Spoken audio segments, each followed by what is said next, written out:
আসসালামু আলাইকুম। আবারও চলে এসেছি নতুন আরেকটি রেসিপি নিয়ে। আজকের রেসিপিতে থাকছে মেরাফিটা। কীভাবে মেরাফিটা তৈরি করব একদম ইজিভাবে দেখানোর চেষ্টা করব।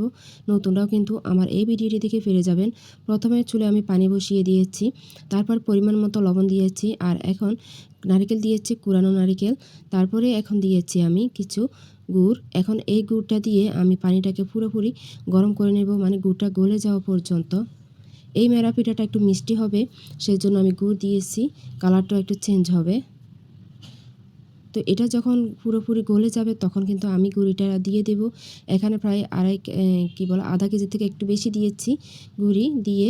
প্রথমে সাথে সাথে নাড়াচাড়া করবেন না, আমি আসলে এই ভুলটা করে ফেলেছি। প্রথমে নাড়াচাড়া না করে 5 মিনিট চুলার আঁচটা লোতে রেখে ঢাকনা দিয়ে ফেলে রাখবেন, তারপরে এভাবে নাড়াচাড়া করে দেবেন, তখন আটাটা পুরোপুরি সিদ্ধ হয়ে যাবে।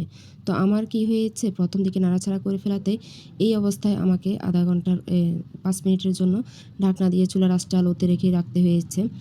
যেহেতু এইভাবে ঘন করে ফেলার পরে রেখে দিলে বারবার বসে যেতে চায়, নাড়াচাড়া করতে হয়। তো আমার এইদিকে একটু কষ্ট হয়ে গিয়েছে। আপনারা জাস্ট কিছুক্ষণ রেখে তারপরে নাড়াচাড়া করবেন। 5 মিনিট পরে নাড়াচাড়া করলে ঠিক হয়ে যাবে। তো এখন আমি এটাকে নামিয়ে ঠান্ডা করার জন্য একটা ডিশে মেলে দিয়েছি। ঠান্ডা হয়ে আসার পরে তারপরে আমি মেরা পিঠা তৈরি করে নেব। তো এইদিকে আমি এইগুলাকে এইভাবে রেখে চলে গেলাম স্কুলে, বাচ্চাদেরকে স্কুলে নিয়ে গিয়েছি। ওখান থেকে এসে তারপরে বানানো শুরু করব।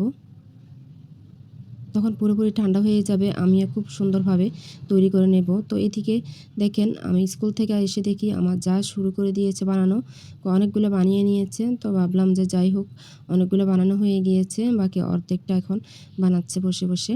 তো এইদিকে আমি আবার ভিডিও করে নিলাম। দেখেন সবগুলো একসাথে মলে নিয়ে তারপরে করা যায়। তো আমার যা দেখতেছি একটু একটু নিয়ে তারপরে মলে এটাকে 2টা করে বানাচ্ছে, আবার একটু করে নিয়ে মলে আবার একটু করে বানাচ্ছে এইভাবে। তো যাই হোক, যার যেভাবে সুবিধা হয় ওইভাবে বানিয়ে নেবেন আপনারা।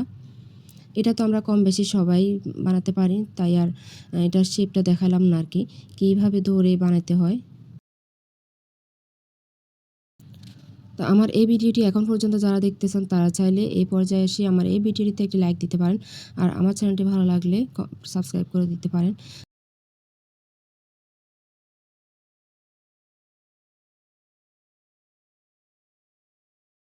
তো এই দিকে দেখেন চুলায় পানি বসিয়ে দিয়েছি, আর একটা ঝুড়ি নিয়েছি, স্টিলের ঝুড়িতে কিন্তু বসিয়ে এভাবে আধা ঘন্টার জন্য চুলায় দিয়েছি, আর এটা ফাটফাট হয়ে গিয়েছে।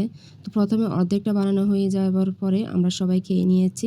এখন হলো বাকি অর্ধেকটা, মানে এগুলো কিন্তু খাওয়া হয়ে যাচ্ছে। এত বেশি মজা হয়েছে এই পিঠাটি, মানে একদম বলে বোঝাতে পারবো না। এইভাবে যদি আপনারা ফলো করে বানিয়ে নিন তাহলে কিন্তু আপনাদেরও সবগুলা ফাটাফাট শেষ হয়ে যাবে, একটু আর বাকি থাকবে না। কারণ এই পিঠাটি এইভাবে এত বেশি মজা হয়েছে, মিষ্টিটাও কিন্তু একদম পুরোপুরি পারফেক্ট হয়েছিল।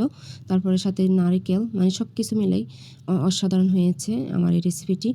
আপনাদের কেমন লেগেছে এই রেসিপিটি দেখে, আর কতটুকু বুঝতে পেরেছেন অবশ্যই কমেন্টের মাধ্যমে জানাতে ভুলবেন না। আজ এই পর্যন্তই। আল্লাহ হাফেজ। আসসালামু আলাইকুম।